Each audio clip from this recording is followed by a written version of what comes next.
Hello dear students, I am Umashankar Nirmalkar, Assistant Professor. Today we will discussing about factors modifying drug actions. ठीक है, तो आज हम पढ़ेंगे factors modifying drug action, drug action को जो फैक्टर्स मॉडिफाई करते हैं उसके बारे में। ठीक है, तो आपका इंट्रोडक्शन देखते हैं कि आपका फैक्टर्स क्या क्या होते हैं जो ड्रग मॉडिफाई करते हैं और क्या चीज़ें होती हैं जिसके कारण से एक्शन जो है मॉडिफाई होता है। ठीक है, तो उसमें हम डिटेल देखते जाएंगे। तो आपका सबसे पहला है आपका response variations to a drug. ठीक है, तो जो रिस्पॉन्सेस होते हैं उसमें वेरिएशन, जो ड्रग का रिस्पॉन्स होता है उसमें वेरिएशंस आते हैं। तो ये कैसे कैसे टाइप के वेरिएशंस होते हैं, तो इसमें हम फर्स्ट देखेंगे पर्सन टू पर्सन होता है। ठीक है, मतलब हर एक पर्सन में अलग अलग एक्शंस होता है ड्रग का, हो सकता है ड्रग का। ठीक है, also some persons to on different occasion. ठीक है, तो ये आपके पर्सन्स टू पर्सन्स तो होते ही हैं। ठीक है, वो आपका जो पर्सन है, एक ही पर्सन में डिफरेंट ओकेजन में भी आपका ड्रग का एक्शन भी अलग अलग हो सकता है। मतलब दिन में अलग, शाम दोपहर में अलग, शाम में अलग, रात में अलग, ऐसे भी वेरिएशंस आ सकते हैं। ठीक है, नेक्स्ट है आपका individual differ in pharmacokinetic handling of drug, varying plasma target site concentration, metabolised drug versus excreted unchanged drug, जैसे आपके प्रोप्रेनॉल एंड एटिनोलॉल। ठीक है, तो इसमें आपका ये बोला गया है कि आपके जो फार्माकोकाइनेटिक है उसमें भी आपका अल्ट्रेशंस हो सकता है, मतलब डिफरेंस आपका डिफर हो सकता है फार्माकोकाइनेटिक, और जैसे हैंडलिंग ऑफ ड्रग में भी आपका चेंजेस हो सकता है। ठीक है, प्लाज्मा, उसका प्लाज्मा कंसंट्रेशन पे भी डिपेंड करता है, आपका साइट ऑफ एक्शन पे भी डिपेंड करता है कि आपका कौन से साइड पे जाके एक्शन कर रहा है, प्लाज्मा का कंसंट्रेशन कैसा है, उस पे भी आपका जो वेरिएशंस आते हैं ड्रग के एक्शंस पे।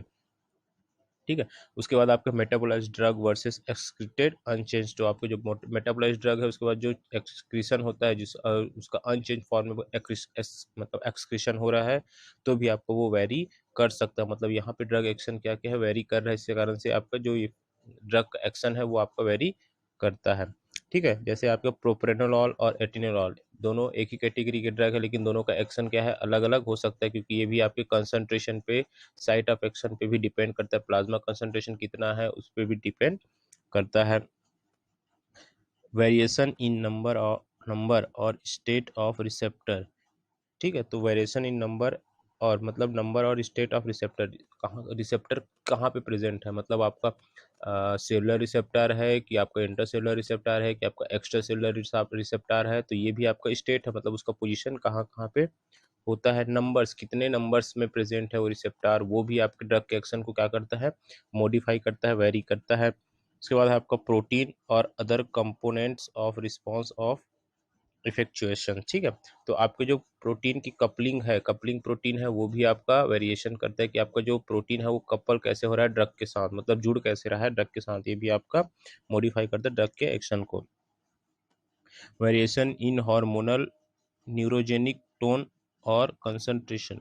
ठीक है, वेरिएशन इन हार्मोनल और न्यूरोजेनिक टोन। ठीक है, तो आपका जो हार्मोनल रिएक्शन है वो भी आपको वेरिएशन कर सकता है कि आपका कोई हार्मोन वहाँ प्रेजेंट तो नहीं है, उस पर भी आपके वेरिएशन आ सकते हैं। जैसे आपके ड्रग है एट्रोपिन, प्रोप्रेनोलॉल और कैप्टोप्रिल, ये आपके वेरिएशंस कर सकते हैं किसी हार्मोन के प्रेजेंस में, किसी न्यूरोट्रांसमीटर के प्रेजेंस में। तो यहाँ न्यूरोट्रांसमीटर का भी रोल होता है। ठीक है, तो न्यूरोट्रांसमीटर भी क्या करते हैं, वेरी करते हैं, अल्टर करते हैं ड्रग के एक्शंस को या मॉडिफाई करते हैं। Categories of factors. ठीक है, आपके कैटेगरीज ऑफ फैक्टर्स मतलब एक आपको जेनेटिक होता है, एक आपको नॉन जेनेटिक होता है, मतलब जेनेटिक फैक्टर्स भी होते हैं, नॉन जेनेटिक फैक्टर्स भी होते हैं। ठीक है, include environment, circumstantial and personal variable. ठीक है, तो आप फैक्टर्स हम आगे देखेंगे, आपका जेनेटिक फैक्टर्स भी होता है और आपका नॉन जेनेटिक फैक्टर्स भी होता है। ठीक है, इन्वायरमेंटल फैक्टर्स भी होता है, और कुछ और फैक्टर्स है जो मॉडिफाइंग ड्रगेशन करेंगे। तो एक आपका क्वांटिटेटिवली होता है, दूसरा आपका क्वालिटेटिवली होता है। क्वांटिटेटिवली का मतलब है आपका क्वांटिटी बेस्ड, तो क्वांटिटी बेस्ड पे रहेगा तो आपका एक्शन क्या होगा, या तो इंक्रीज होगा या डिक्रीज होगा। तो क्वांटिटी मतलब आपका अमाउंट। ठीक है, तो क्वांटिटी कितना एमजी का ड्रग है, कम है कि ज़्यादा है, उसके अकॉर्डिंग क्या होगा, आपका एक्शन इंक्रीज और डिक्रीज होगा।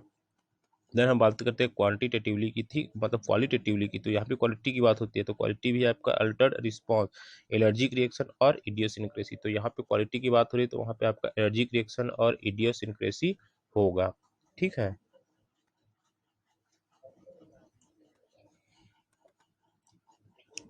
तो नेक्स्ट देखते हैं हम अब फैक्टर्स, जो आपको स्टडी करना है, factors which modify drug action. ठीक है, तो आप देख रहे हैं यहाँ पे body weight and size, age, sex, species and race. ठीक है, स्पीसीज और रेस मीन्स आपका जाति या वंश। ठीक है, जेनेटिक्स आपका फार्माकोजेनेटिक्स के बारे में पढ़ेंगे, route of administration, environmental factor, psychological factor, pathological state, presence of other drugs और टॉलरेंस। तो ये सब आपके क्या है, ये सब आपके फैक्टर्स हैं। ठीक है, तो इस फैक्टर्स को हम डिटेल में देखते जाएंगे एक एक करके।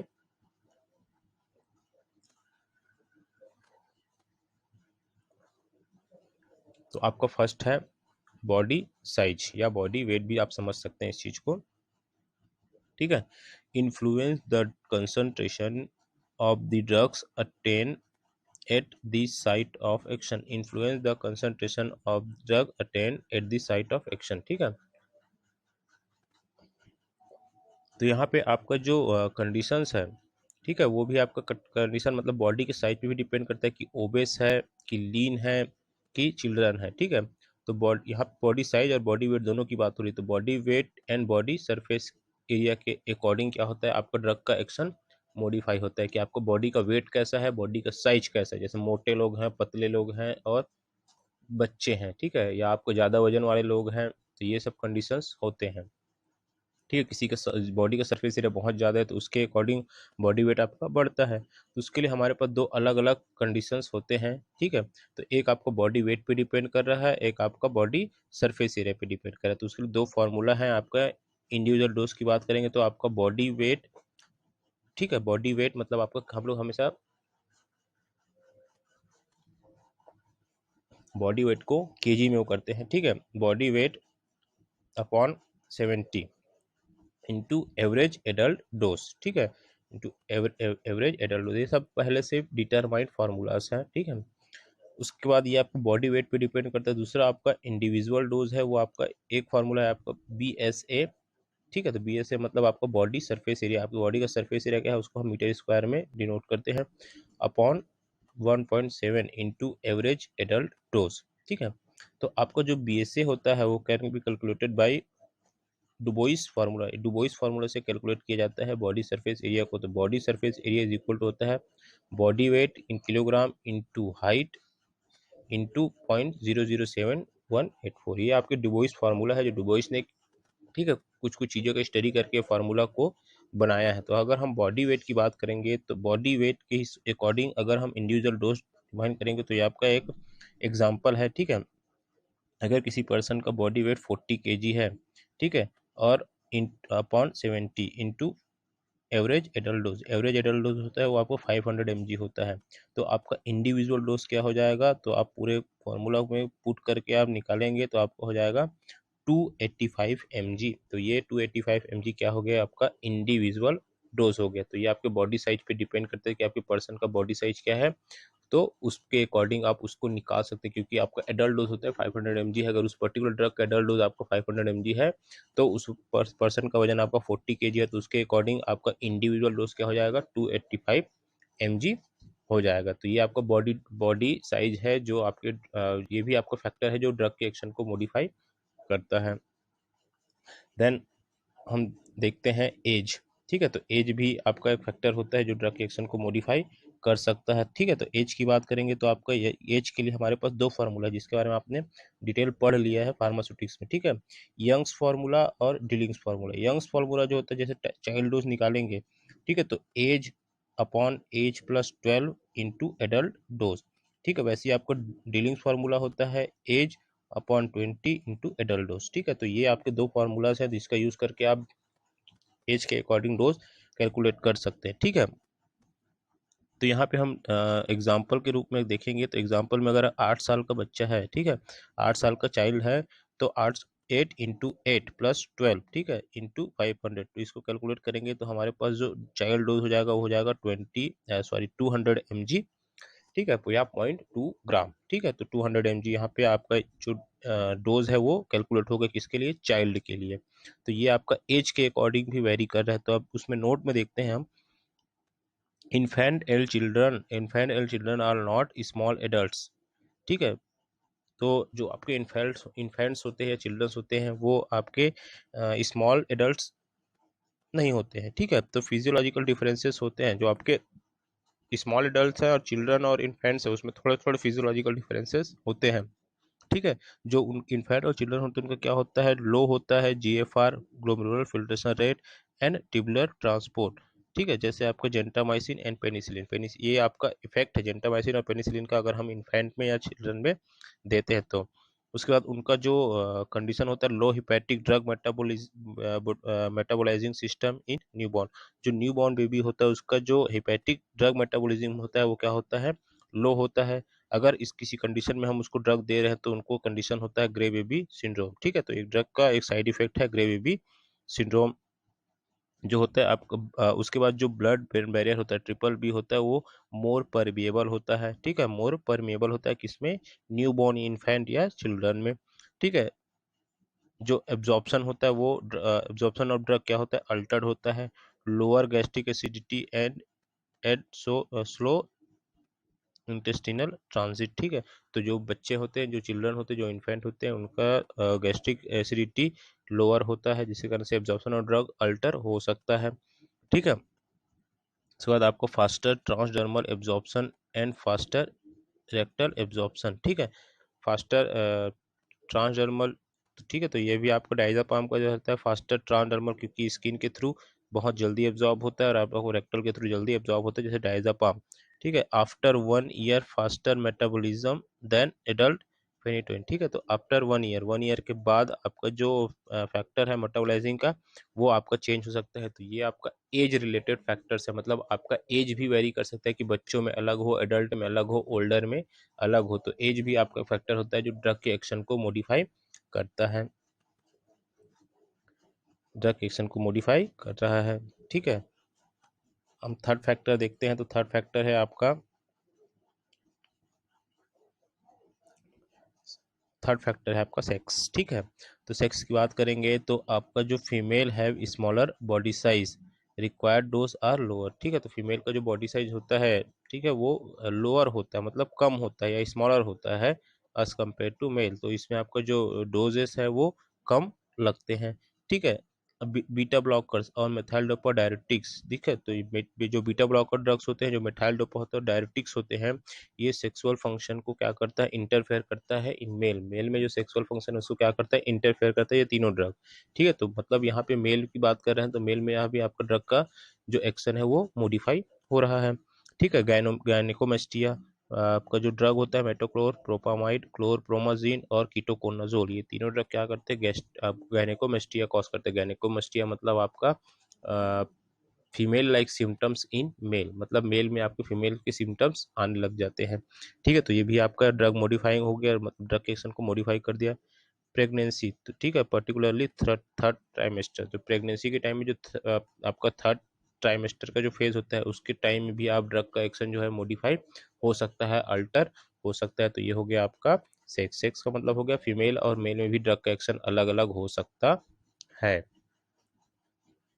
नेक्स्ट है आपका स्पीसीज और आपका रेस। स्पीसीज जाति, मतलब जाति समझ लीजिए आप। ठीक है, जाति वंश समझ लीजिए।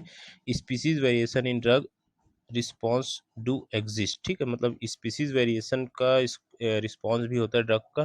ठीक है, सम स्ट्रेन्स और रैबिट, सम स्ट्रेन्स मतलब कुछ जो प्रजाति होती है रैबिट्स की रेजिस्टेंस टू एट्रोपिन, एस्ट्रोबिन के लिए क्या रहते हैं, कुछ प्रजाति के रैबिट्स क्या होते हैं, resistance develop, already resistant develop रहता है।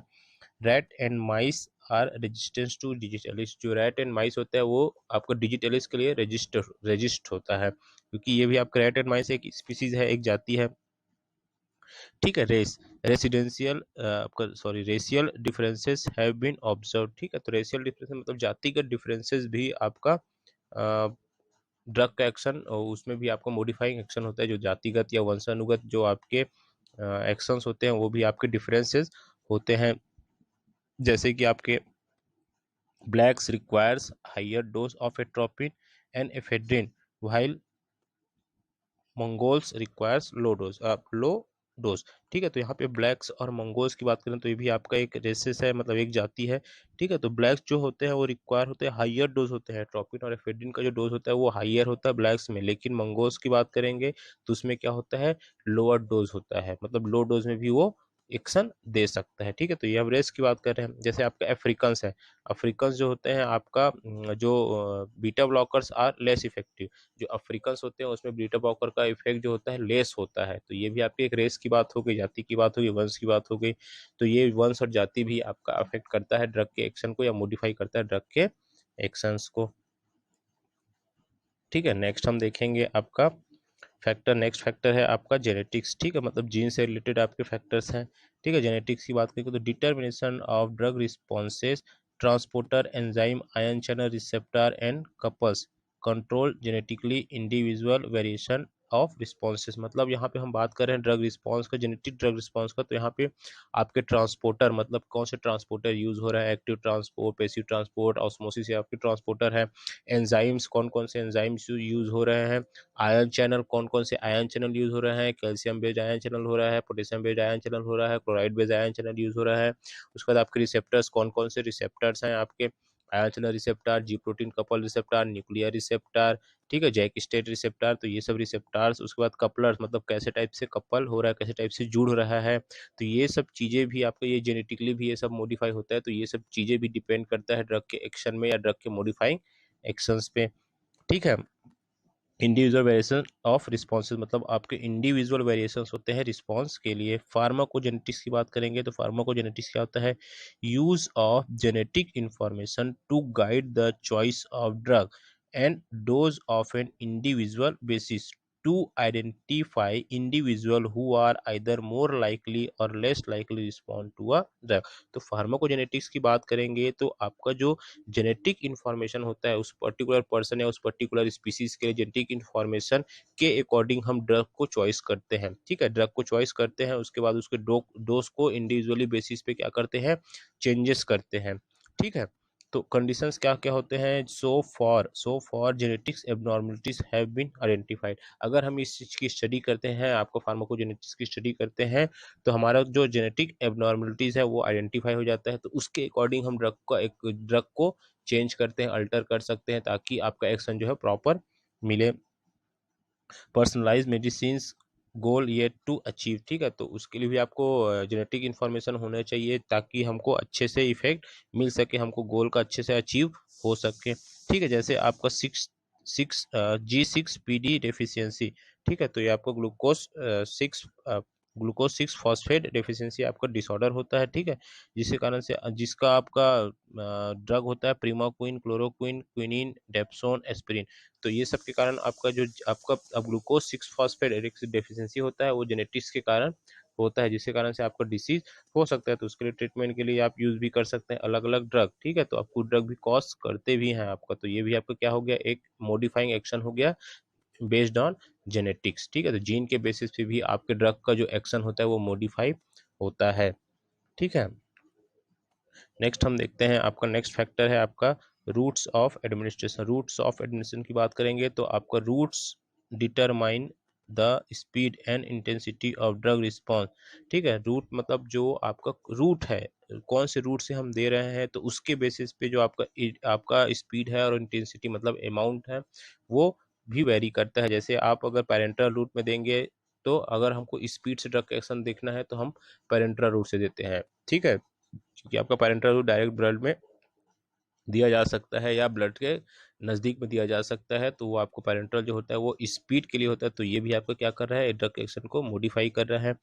उसके बाद है a drug may have different action via different routes. ठीक है, तो आपके जो आपका ड्रग का जो इफेक्ट होता है वो आपके रूट्स के अकॉर्डिंग भी डिफर हो सकता है। तो ये भी आपका क्या होगा, एक फैक्टर हो गया, रूट ऑफ एडमिशन भी एक फैक्टर हो गया जो ड्रग एक्शन को क्या कर रहा है, मॉडिफाई कर रहा है।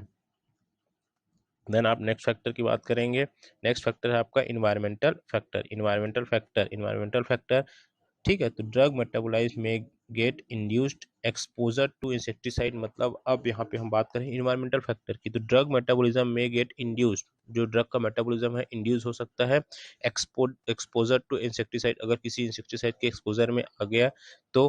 ठीक है, कार्सिनोजेनिस या कार्सिनोजेंस, मतलब जो आपका ऐसा कोई एजेंट जो कार्सिनोजेन मतलब आपका कैंसर कॉज कर सकता है, उसके कांटेक्ट में आने आने पे भी आपका जो ड्रग का एक्शन है वो अल्टर हो सकता है। टोबैको स्मोक, ठीक है, टोबैको का स्मोक भी आपका मतलब टोबैको भी आपका जैसे उसमें निकोटिन होता है तो वो भी आपके फैक्टर्स को क्या करता है, जो आपके ड्रग के एक्शन को मॉडिफाई कर सकता है। एंड चारकोल बॉयल मीट, ठीक है, मतलब चारकोल बॉयल मीट मतलब आपके मीट जिसको हम चारकोल के थ्रू क्या करते हैं, ब्रॉयल करते हैं या पकाते हैं या बोलते हैं मतलब गरम करते हैं, जलाते टाइप का जो एक होता है ना, उसको हम बोलते हैं चारकोल बॉयल मीट। ये भी आपके ड्रग के एक्शन को क्या कर रहा है, चेंज कर रहा है, मॉडिफाई कर रहा है।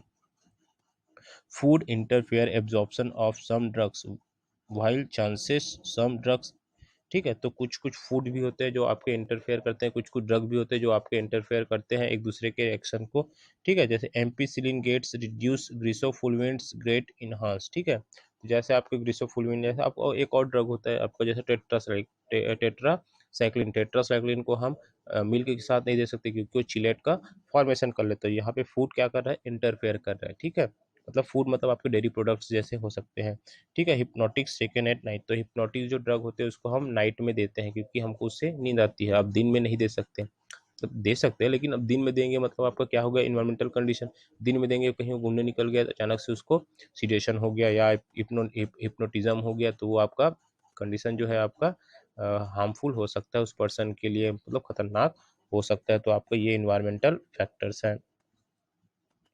हम देखें नेक्स्ट फैक्टर है आपका, नेक्स्ट फैक्टर साइकोलॉजिकल फैक्टर्स, ठीक है, साइकोलॉजिकल फैक्टर्स की बात करेंगे तो इफिकेसी ऑफ मतलब साइकोलॉजी, हमारा साइकोलॉजी ह्यूमन साइकोलॉजी जो बोलते हैं हम, efficacy of drug can be affected by patients beliefs attitude and expression particularly CNS drug, मतलब यहाँ पे efficacy of drug can be affected by patients, मतलब जो एफिकेसी मतलब क्षमता होती है ड्रग की या एक्शन देने की जो एफिकेसी होती है वो पेशेंट के बिलीफ, बिलीफ मतलब विश्वास, उसके एटीट्यूड और उसके एक्सपेक्टेशन पे भी डिपेंड करता है कि अगर आप अच्छे से विश्वास रख रहे हैं मतलब पॉजिटिव सिम्टम्स रख रहे हैं, सॉरी पॉजिटिव चीज़ें आप दिमाग पे ला रहे हैं तो आपका एक्शन भी चेंजेस, आपका जो ड्रग का एक्शन है वो आपका मॉडिफाई हो सकता है। जैसे हम बात करते हैं प्लेसिबो का, प्लेसिबो क्या होता है, it is an inert substance which is given in the garb of medicine, ठीक है, inner substance which is given in the garb of medicine, garb का मतलब होता है पोशाक, ठीक है, तो उसको एक पोशाक मतलब मेडिसिन के पोशाक में दिया जाता है, आपका एक इनर्ट मटेरियल होता है मतलब उसमें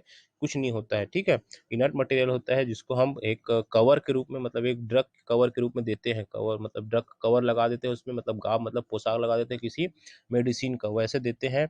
works by psychodynamic effects not pharmacodynamic, not pharmacodynamic, ठीक है, sometimes responses equivalent to active drug, मतलब जिस नाम से दिया गया है उसके अकॉर्डिंग ये एक्शन दे सकता है क्योंकि ये आपको गार्ब ऑफ मेडिसिन है, मतलब मेडिसिन का पोशाक इसको पहनाया गया है, ये आपका इनर्ट सब्सटेंस है, ठीक है, तो इसमें क्या होता है आपका ये साइकोडायनेमिक कंडीशंस पे काम करता है, ना ना कि फार्माकोडायनेमिक। साइको कंडीशन मतलब आपके दिमाग मतलब आप पॉजिटिव चीज सोचेंगे तो आपको ये पॉजिटिव रिजल्ट मिलेगा ऐसा सोच के ये किया जाता है, इसलिए इसको साइकोलॉजिकल फैक्टर कहा जाता है, ठीक है, तो इसमें भी आपके अलग अलग कंडीशंस होते हैं, ठीक है, जैसे आपका induce psychological responses release of endorphin in brain, तो आप जैसे इसमें ज़्यादा बिलीव करेंगे और आप क्या करेंगे जो आपका साइकोलॉजिकल फैक्टर है वो आपको पॉजिटिव रिजल्ट देगा तो आपके ब्रेन में क्या होगा, एंडोर्फिन रिलीज होता है, endorphin is a natural natural pain killer होता है, ठीक है,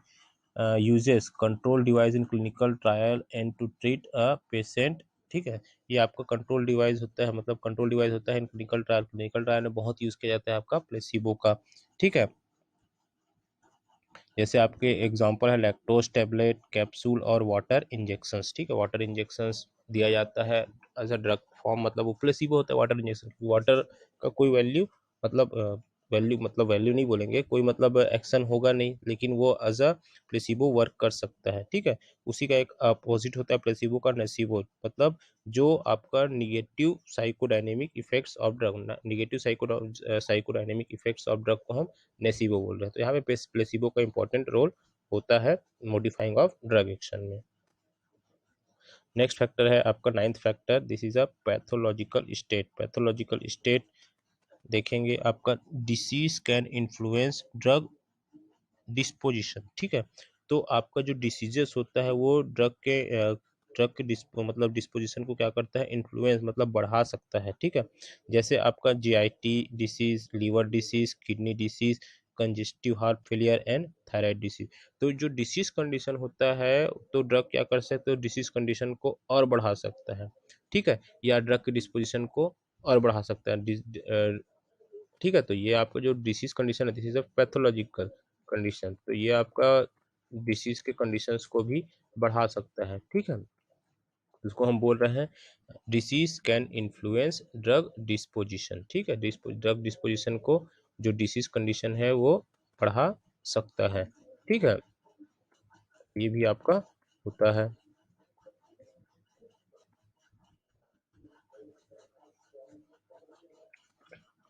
उसके बाद है आपका जीआईटी। जीआईटी मतलब आपका एक ड्रग होता है, आपका एक डिसीज होता है कोइलियक डिसीज, एमॉक्सिसिलिन एब्जॉर्प्शन। ठीक है, तो ठीक है, मतलब आप ये समझ सकते हैं कि आपकी जो डिसीज कंडीशन है वो भी आपके ड्रग के स्वभाव को क्या कर सकता है, ड्रग के स्वभाव को बढ़ा सकता है। ठीक है, ये कंडीशन भी आपका होता है। ठीक है, तो इसको भी हमको ध्यान में रखना है। ठीक है, तो आपका एक डिसीज होता है कोइलियाक डिसीज। ठीक है, कोइलियाक डिसीज का ये आपको जीआईटी से रिलेटेड डिसीज होता है।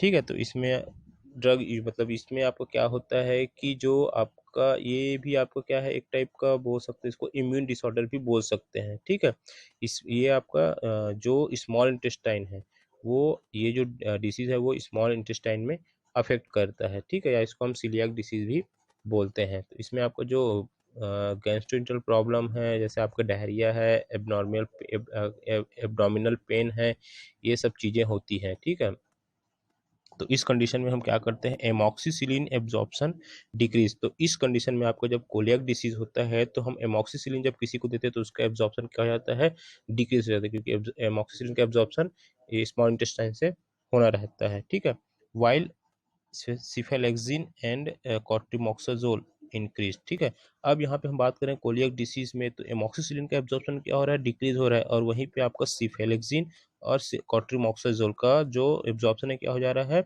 इंक्रीज हो जा रहा है। ठीक है, उसके बाद है आपका लीवर डिसीज। लीवर डिसीज में भी आपका influence drug action. Liver disease क्या करता है, ड्रग के एक्शन को इन्फ्लुएंस करता है। क्यों क्यों करता है ये भी देखेंगे। Increased bio availability of drug with high first metabolism. कि आपको लीवर डिसीज के कंडीशन में क्या हो जाएगा, आपका फर्स्ट पास मेटाबॉलिज्म क्या हो जाएगा, हाई हो जाएगा, जिसके कारण से बायोलिटी भी हाई हो जाती है। सीरम एल्ब्यूमिन रिड्यूस, आपका सीरम एल्ब्यूमिन रिड्यूस हो जाएगा, जिसके कारण से आपका protein bound drug like warfarin more free drug. तो आपका जो सीरम एल्ब्यूमिन का लेवल जो है रिड्यूस हो गया है, तो आपका जो ड्रग है वो ज़्यादा फ्री अमाउंट में प्रेजेंट हो जाएगा, क्योंकि वहाँ पे बाउंड प्लाज्मा बाउंड मतलब प्रोटीन बाइंडिंग के लिए प्लाज्मा प्रेजेंट नहीं है, कम है। ठीक है, प्रोटीन कम है। Metabolism and elimination of drug में भी रिड्यूस। ठीक है, जो आपका metabolism and elimination of drug है वो भी रिड्यूस हो जाएगा, क्योंकि यहाँ पे आपको लीवर डिसीज हुआ, लीवर डिसीज हुआ मतलब मेटाबॉलिज्म अच्छे से नहीं होगा। ठीक है, तो वो अभी आपका रिड्यूस हो जाएगा। Dose should be reduce. ठीक है, मॉर्फिन, आपका प्रोप्रेनोलॉल, लिडोकैन या लिग्नोकैन। ठीक है, तो आपका मेटाबॉलिज्म अच्छे से नहीं होगा, आपका एलिमिनेशन अच्छे से नहीं होगा, तो आपका जो डोज है वो भी रिड्यूस करना पड़ेगा। तो ये भी कंडीशन है, आपके लीवर डिसीज भी कंडीशन है जो आपके ड्रग के एक्शन को मॉडिफाई कर रहा है।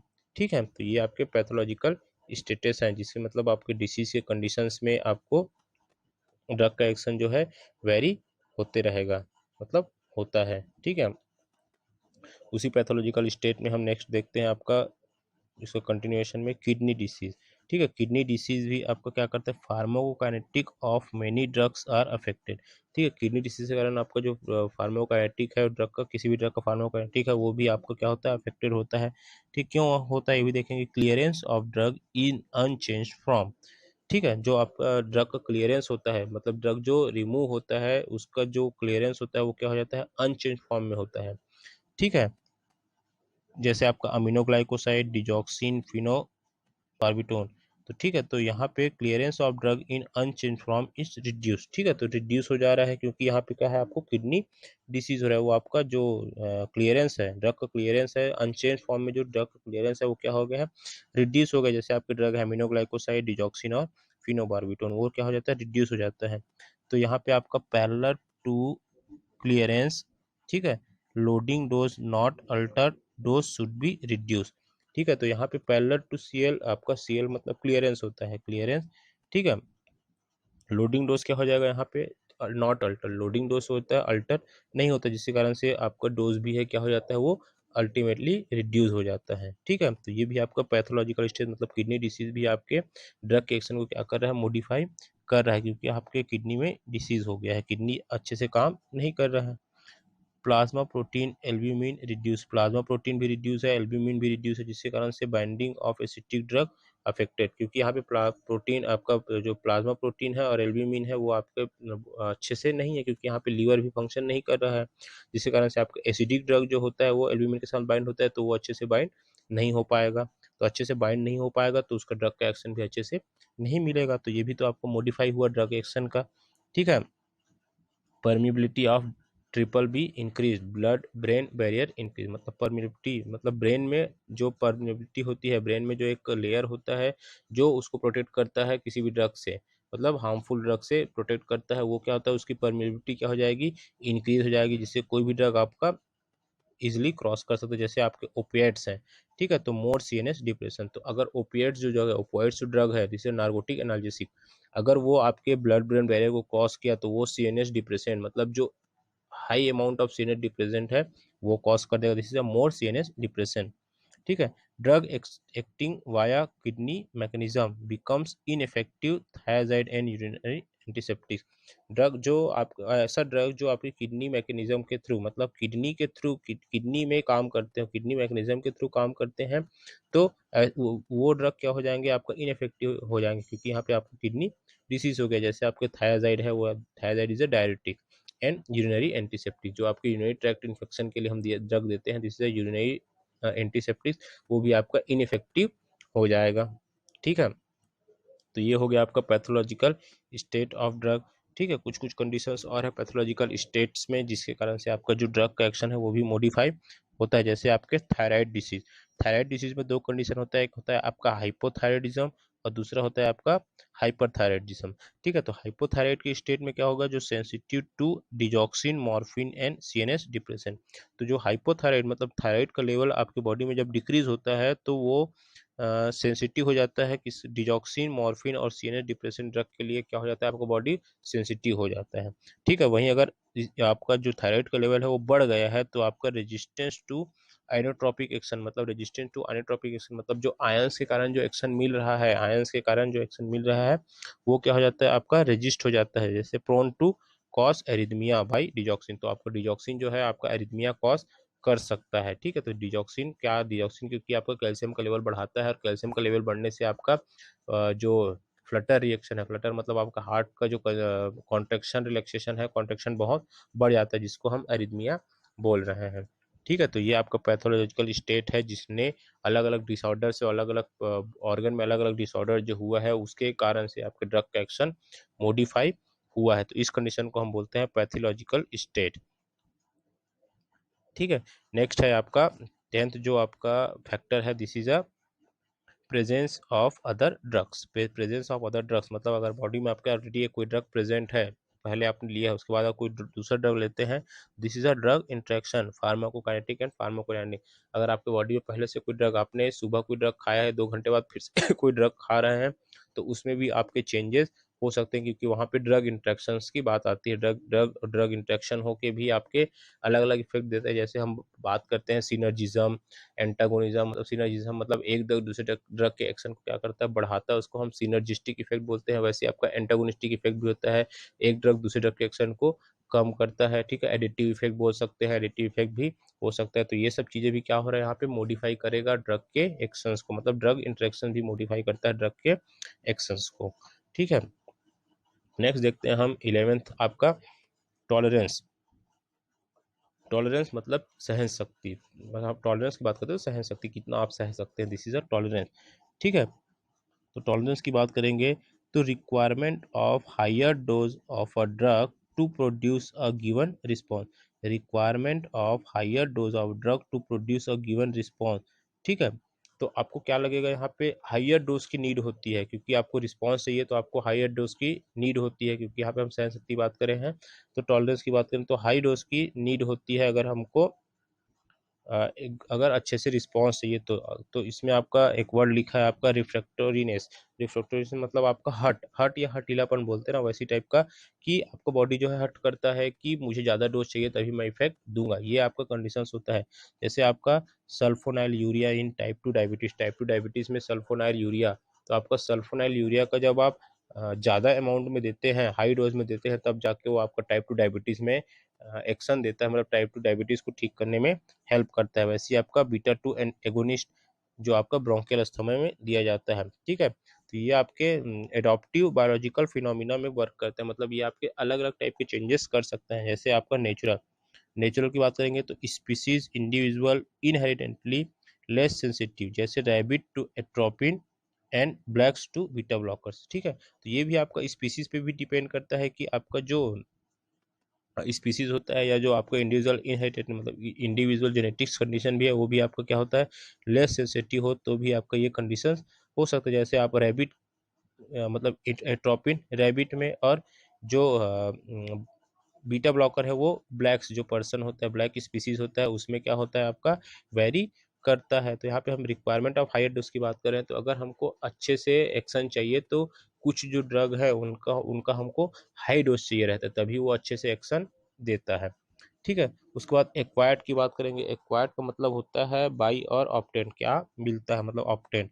ठीक है, repeated use of a drug in an individual who was initially responsive become non responsive. ठीक है, तो इसमें क्या होता है अगर हम उस ड्रग को रिपीट करते जा रहे हैं, रिपीटेड यूज ऑफ ड्रग, तो वो क्या होता है जब मतलब पहले वो रिस्पॉन्स करते जाएगा, लेकिन हम उस ड्रग को रिपीट करते जाएंगे तो एक कंडीशन ऐसा आएगा जिसमें वो नॉन रिस्पॉन्सिव मतलब नॉन रिस्पॉन्सिवनेस हो जाएगा, मतलब नॉन रिस्पॉन्सिव हो जाएगा, मतलब रिस्पॉन्स नहीं देगा, उसको हम बोल रहे हैं टॉलरेंट। जैसे आपके सीएनएस डिप्रेसेंट होते हैं, बार बार आप यूज करते जाएंगे तो एक टाइम के बाद वो सीएनएस डिप्रेस करना बंद कर देता है। ठीक है, क्यों ऐसा होता है? Due to uninterrupted presence of drug in the body, no tolerance to cocaine and atropine। ठीक है, क्योंकि आपका जो बॉडी है वो उसको अच्छे से मतलब वो इंटरप्शन हो जाता है, जिसके कारण से आपका बॉडी उस चीज के लिए रिस्पॉन्स नहीं कर पाता है, जैसे आपका कोकेन और एट्रोपिन। ठीक है, उसके बाद आपका क्रॉस टॉलरेंस। ठीक है, नेचुरल पढ़ लिया, एक्वायर्ड पढ़ लिया, आपका cross tolerance, tolerance to pharmacologically related drugs. ठीक है, मतलब जो आपके फार्माकोलॉजिकल रिलेटेड ड्रग है उसके लिए टॉलरेंस जो होता है उसको हम बोल रहे हैं क्रॉस टॉलरेंस, मतलब एक ड्रग का दूसरे ड्रग के प्रति tolerance, this is a cross tolerance. जैसे आपका एल्कोहलिज्म, एल्कोहलिक्स टू बार्बिचुरेट, जो एल्कोहलिक पर्सन है उसके लिए बार्बिचुरेट, ये दोनों क्या होते हैं एक दूसरे को क्रॉस टॉलरेट करते हैं। ठीक है, कि आपका बार्बिचुरेट जो होता है आपका सीएनएस डिप्रेसेंट होता है, बार्बिचुरेट सीएनएस डिप्रेसेंट होता है, और अल्कोहल का होता है पहले सीएनएस स्टिमुलेंट होता है band sometimes after some time this is a CNS depressant. ठीक है, एंड जीए मतलब बार्बिचुरेट और GA this is general anaesthetics. Morphine and pethidine, morphine and pethidine both are narcotic analgesic drug, तो ये एक दूसरे के लिए भी टॉलरेंस डेवलप करते हैं, तो इसी को हम क्या बोल रहे हैं क्रॉस टॉलरेंस। ठीक है, उसके बाद हम देखते हैं टॉलरेंस में नेक्स्ट है आपका टॉलरेंस मैकेनिज्म किस किस मैकेनिज्म के थ्रू टॉलरेंस मैकेनिज्म होता है, तो उसमें हम देख रहे हैं पहला फार्माकोकाइनेटिक या drug disposition tolerance. Drug disposition की बात करेंगे, ठीक है, मतलब आपके ड्रग का स्वभाव कैसा है। और फार्माकोकाइनेटिक तो effective concentration of the drug at the site of action is decreased, effective concentration of drug at the site of action is decrease, मतलब वो जो ड्रग होता है वो इफेक्टिव कंसंट्रेशन मतलब इफेक्टिव कंसंट्रेशन होने के बाद बावजूद वो साइट ऑफ एक्शन में जाने के बाद डिक्रीज हो जा रहा है, तो ये आपका टॉलरेंस मैकेनिज्म है। क्यों हो रहा है? Due to enhancement of elimination on chronic use, ठीक है, क्यों हो रहा है ये? क्योंकि हम उस ड्रग का क्या कर रहे हैं, क्रोनिक यूज़ कर रहे हैं, बहुत ज़्यादा यूज़ कर रहे हैं, जिसके कारण से क्या हो रहा है, इफेक्टिव डोज में भी उसका एक्शन क्या हो रहा है, डिक्रीज हो जा रहा है। ठीक है, जैसे एग्जांपल में आप देख सकते हैं barbiturates and carbamazepine induce on metabolism. ठीक है, तो यहाँ पे अब कार्बामाजेपिन और बारबिटूरेट्स की बात करेंगे तो ये ऐसा ऐसा ड्रग है जो टॉलरेंस के टाइम पे क्या होता है, अपने ही मेटाबॉलिज्म को क्या कर लेता है, इंड्यूस कर लेता है, बढ़ा लेता है। ठीक है, तो ये आपका फार्माकोकाइनेटिक हो गया। तो फार्माकोकाइनेटिक मतलब समझ में आ गया होगा कि आपका जो इफेक्टिव कंसंट्रेशन है, मतलब जो इफेक्टिव कंसंट्रेशन है, वो इफेक्टिव कंसंट्रेशन आप बार बार यूज़ करें, क्रोनिक यूज़ करें, जिसके कारण से उसका एक्शन जो है अब डिक्रीज होते जा रहा है। ठीक है, उसके बाद हम फार्माकोडायनेमिक टॉलरेंस की बात करेंगे तो लेजर ड्रग एक्शन। ठीक है, cell of target organs becomes less responsiveness. ठीक है, तो ये आप फार्माकोडायनामिक की बात करेंगे तो आपका जो ड्रग का एक्शन हो जाता है वो कम हो जाता है। क्यों कम हो जाता है? क्योंकि cells of target organ become less responsive, क्योंकि जो आपके टारगेट जो होते हैं, टारगेटेड सेल जो होते हैं, उसका रिस्पॉन्सिव जो रिस्पॉन्स होता है वो कम हो जाता है। मतलब अगर मैं रिस्पॉन्स ही नहीं करूँगा तो सामने वाला मेरे को क्या और बता सकता है, मतलब सामने वाला मेरे को कुछ बता रहा है, मैं उसके लिए कोई रिस्पॉन्स ही नहीं कर रहा हूँ, तो भी क्या करेगा, धीरे धीरे मेरे ऊपर ध्यान देना छोड़ देगा। वैसे ही आपका जो ड्रग होता है वो भी आपका लेजर एक्शन हो जाता है। क्यों? क्योंकि आपका जो सेल का रिस्पॉन्स है, जो टारगेट सेल का रिस्पॉन्स है, वो क्या हो रहा है, कम हो जा रहा है, क्योंकि हमने बार बार रिपीटेड यूज़ किया, इससे वहाँ टॉलरेंस डेवलप हो गया। ठीक है, ठीक है, जैसे आपका मॉर्फिन है, बारबिटूरेट्स है और नाइट्रेट्स है, ये आपका डाउन रेगुलेशन या डिसेंसिटाइजेशन ऑफ रिसेप्टर, इनका बार बार यूज़ करेंगे तो आपका क्या होता है, डाउन रेगुलेशन हो जाता है, मतलब रेगुलेशन जो होता है डाउन हो जाता है, और जो आपका रिसेप्टर है वो डिसेंसिटाइज हो जाता है, डिसेंसिटाइज हो जाता है। ठीक है, मतलब उसमें कोई सेंस नहीं बचा रहता। ठीक है, तो इसको हम बोल रहे हैं down regulation and desensitisation of receptor. उसके बाद आपका टैकीफाइलेक्सिस। टैकीफाइलेक्सिस, टैकी का मतलब फास्ट, फाइलेक्सिस का मतलब प्रोटेक्शन, मतलब fast protection. Rapid development of tolerance, rapid development मतलब बहुत ही स्पीड से आपका development of tolerance when a drug is repeated in quick succession. ठीक है, मतलब अगर आप किसी ड्रग का जो यूज़ है आप बहुत ज़्यादा अमाउंट में कर रहे हैं, आप मतलब अ, एक के बाद एक के बाद एक कर रहे हैं, तो आपका क्या होता है, वहाँ पे टॉलरेंस टैकीफाइलेक्सिस डेवलपमेंट हो जाता है, मतलब आपका रैपिड टॉलरेंट डेवलप हो जाता है। ठीक है, जिसके कारण से आपका जो रिस्पॉन्स है वो क्या हो जाता है, रिड्यूस हो जाता है, रिडक्शन ऑफ रिस्पॉन्सेज।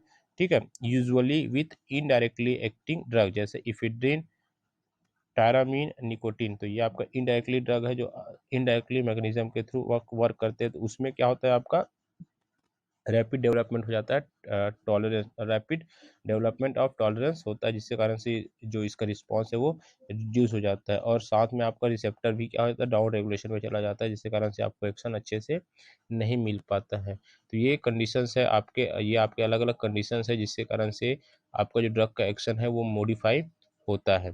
ठीक है, तो ये भी आपका एक कंडीशन है टॉलरेंस का। उसके बाद हम देखते हैं और क्या क्या कंडीशंस हो सकता है। तो ये आपके इतने सारे फैक्टर्स हैं जो आपके ड्रग के एक्शंस को क्या कर रहे हैं, मॉडिफाई कर रहे हैं, जिसमें हमने सबके बारे में देखा, हमने एज देखा, बॉडी वेट देखा, सेक्स देखा, देन आपके ड्रग का एक्शन देखा कि अलग अलग ड्रग के, उसके बाद साइट ऑफ एक्शन, मतलब आप रूट ऑफ एडमिनिस्ट्रेशन भी देख सकते हैं कि आपका अलग अलग रूट के हिसाब से भी आपका ड्रग का एक्शन जो है मॉडिफाई होता है। उसके बाद हमने साइकोलॉजिकल इफेक्ट भी देखा। उसके बाद आपके पैथोलॉजिकल कंडीशंस भी देखा, जिसमें आपके बॉडी के अलग अलग ऑर्गन में अलग अलग डिसीज़ है, तो डिसीज़ के कारण भी आपका ड्रग का एक्शन जो है मॉडिफाई हो रहा है। देन हम देखिए कि आपका अगर बॉडी में पहले से कोई ड्रग प्रेजेंट है तो उस ड्रग इंट्रैक्शन के कारण भी या फूड इंट्रैक्शन के कारण भी आपका ड्रग का एक्शन मॉडिफाई हो रहा है। और टॉलरेंस की बात करेंगे तो आपके बॉडी में भी टॉलरेंस डेवलप हो जाता है, जिसके कारण से ड्रग का अच्छे से असर आपको नहीं मिल पाता या ड्रग का एक्शन जो है अल्टर हो जाता है। तो ये सारे कंडीशंस है ड्रग के एक्शंस को मॉडिफाई करने के लिए, ये सारे फैक्टर्स हैं जो ड्रग के एक्शंस को मॉडिफाई करते हैं। तो ये सब आप अच्छे से और देखिएगा इसके बारे में। Thank you.